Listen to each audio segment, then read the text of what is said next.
The Honda Civic Type R.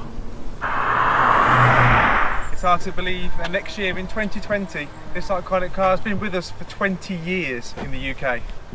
The original model, known as the EP3, rolled out of the showrooms in 2001. Its fantastic K20 engine was a masterpiece.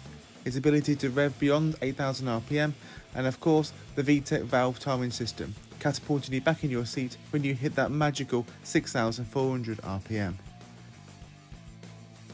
The chassis was superbly balanced. It was light, nimble, one of the best gearboxes ever produced. Its short shifter, sticking out of the dashboard, high up, giving you that racing car feel.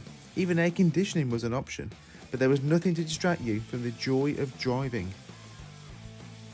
Of course, it wasn't the first Type R. There were the Integras and the JDM EK9 model.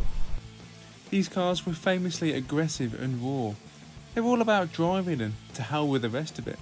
And since then, the Type R's gained lots of weight, lots of electronics, and it's kind of lost that magic of what makes a Type R so special. Now though, it's back. This is the Honda Civic Type R LM Limited Edition, although it should be LM for less is more. Only 100 of these cars are ever coming to Europe, with just 20 right-hand drive versions coming to the UK. And if you want one, you can't. They were announced back in the spring, and they sold within 2 hours of Honda launching them. This is a lightweight version of Honda's already fantastic FK8, and while the power remains the same at 316 horsepower, the suspension and steering have been upgraded to a much more track-focused layout.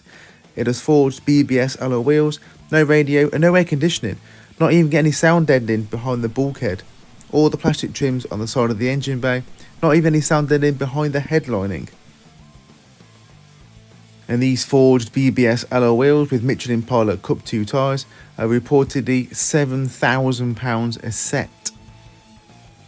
They're not even made with a boot floor or partial shell. We had to request to have the boot floor put in from the factory. Well, this results in a weight loss of 47 kilos. And while that doesn't sound like a lot, in fact, it's not even as much as a very small man. Not even as small as Declan Donnelly. But coupled to all these other little things, it does make a massive difference.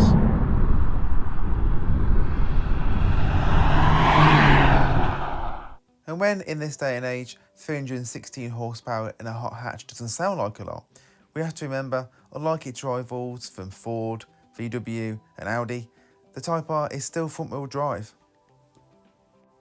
But because of that, it doesn't lose any power through any four-wheel drive systems, and with this one, thanks to its Cup 2 tyres, it can put all of that power down to the road.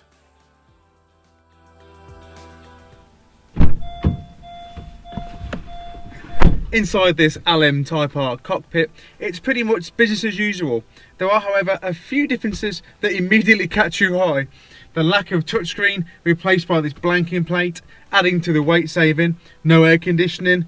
We've got this gorgeous Civic Type R UK 003 plaque just here, and the Alcantara and red steering wheel really give you that racing feel. Although the buttons on here, we've got the radio control buttons and the cruise control buttons. Obviously, none of those work.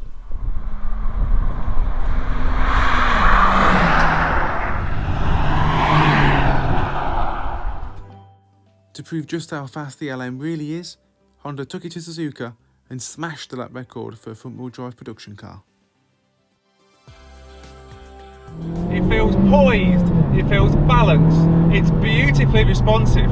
The removal of all the sound deadening makes it an entirely different experience. You can feel the engine and hear the engine noise coming through the cabin of the car, just like you can in a racing car. It's ultra responsive, the steering is rated and direct, the suspension has been adapted for a track-based car, but yet it feels like an everyday car. A lot of track cars are really hard to live with on a day-to-day basis. This you can use every day.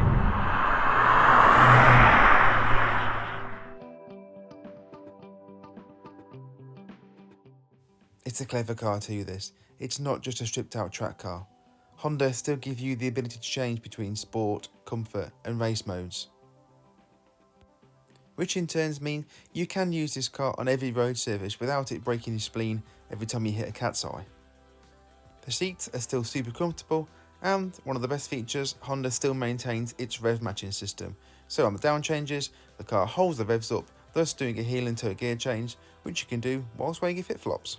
Being such a rare car with just 20 ever coming to the UK, there will always be a demand for these cars. Plus, it's the last hurrah of the petrol engine Type R. The next one is rumoured to be a hybrid. We will lose the magical 2-litre turbo that sits under here.